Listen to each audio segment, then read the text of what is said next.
bagaimana ketika kita butuh support system tapi support systemnya itu tidak ada.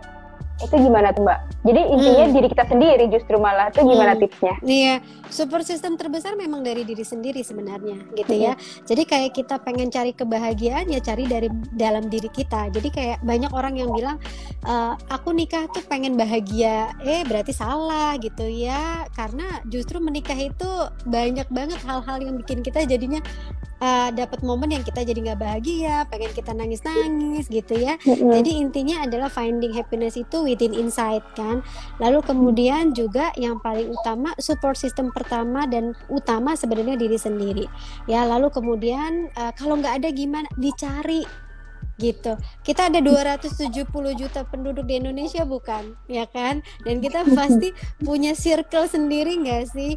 Atau misalnya kalaupun kayaknya circle saya nggak mungkin nih untuk dijadikan support system, cari community yang punya hal minat yang sama gitu ya. Misalnya mau komunitas misalnya mom support mom, mau misalnya mungkin tabloid Nova juga punya community, silakan diikutin gitu. Jadi support system bisa dicari dari mana saja.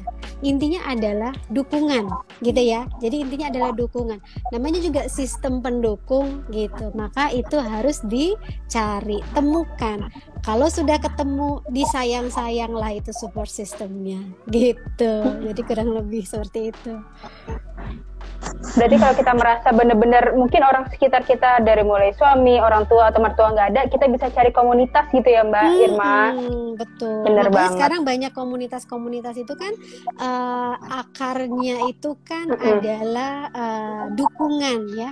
Karena kalau kita karena basic kita adalah makhluk sosial, kita nggak mungkin sendirian. Kalau kita sendirian itu umur kita lebih pendek gitu, sehingga memang harus mencari orang-orang lain dan itu kita perlu temukan, cari gitu mana yang sefrekuensi.